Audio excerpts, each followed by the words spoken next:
اللہ اکبر، نشہ کرنے کے معاملے میں کتنے دیدہ دلیر ہے، کس قدر بے باک ہے، اللہ اکبر۔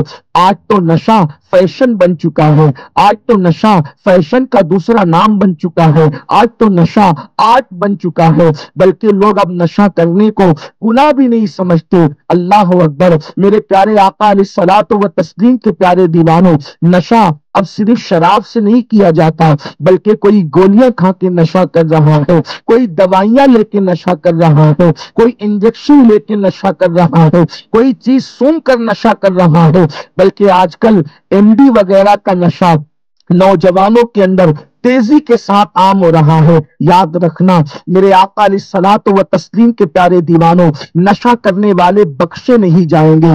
ایک بات میں طویل گفتگو نہ کرتے ہوئے ایک بات عرض کروں، نشہ کرنے کا نقصان کیا ہے؟ تھوڑی دیر کے لیے ذرا تصور کریں، ذرا سوچیں۔ حضرت سیدنا مالک الدینار رضی اللہ تعالیٰ عنہ ارشاد فرماتے ہیں کہ ایک مرتبہ ایک بہت بڑے محدث اور بہت بڑے عالم، محدث کس کو کہتے ہیں؟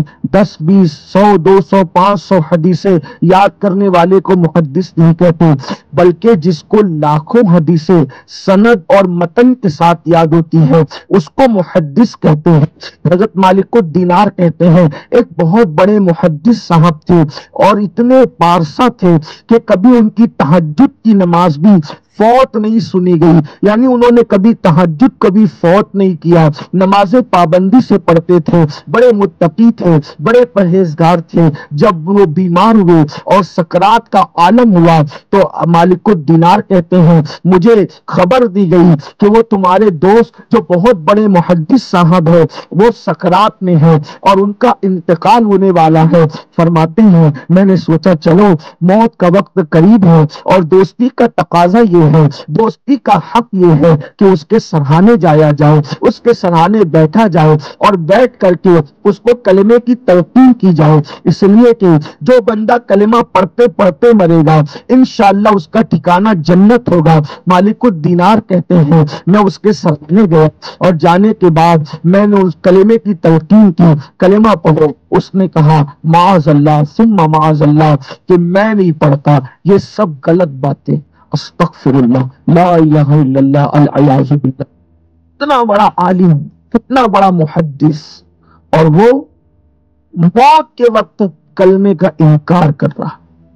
اس سے یہ بات یاد رکھنا، اگر انسان ولی بھی بن جائے، جملے پہ غور کرنا، علماء موجود ہیں ان کی تائید کے ساتھ یہ بات میں کہہ رہا ہوں، اگر میں غلطی کروں تو یہ میری اصلاح کریں گے، اگر انسان ولی بھی بن جائے، ولی بننے کے بعد بھی اس کا خاتمہ ایمان پر ہوگا، اس کی گارنٹی نہیں۔ مقام ولایت پر پہنچنے کے بعد بھی ایمان چھینا جا سکتا۔ بڑے بڑے اولیاء یہ دعا کرتے تھے کہ ہمارا خاتمہ ایمان پر۔ کون سے بڑے بڑے اولیاء؟ حضور غوث اعظم شیخ عبد القادر جیلانی جیسے اولیاء، انہیں فکر ہوتی تھی ایمان پر خاتمے کی، اور یہاں تو ایمان پر خاتمے کی فکر ہی کسی کو نہیں۔ ہر آدمی ایک دھن ہے، میں جنتی ہوں مولانا، میرے بھائی جنت میں جانا بہت آسان ہے، لیکن اس سے پہلے کی جو منزل ہے ایمان پر خاتمے کی، کس کا خاتمہ ایمان پر ہوگا اور کس کا نہیں ہوگا اس کی کوئی گارنٹی نہیں۔ آپ کو حیرت ہوگی رسول اللہ کے دور میں جن لوگوں نے کلمہ پڑھا، اسلام کی ترقی کو دیکھ کے جو دیہاتی لوگوں نے کلمہ پڑھا، جب حضور نے پردہ فرمایا تو وہ دیہاتی لوگ مرتد ہو گئے، کلمے سے پھر گئے۔ سوچو حضور کو دیکھ کر جنہوں نے کلمہ پڑھا تھا، جب ان میں سے بعض لوگ جو دیہاتی تھے ان کے ایمان جو وہ چھین لیے گئے، ہم کہاں؟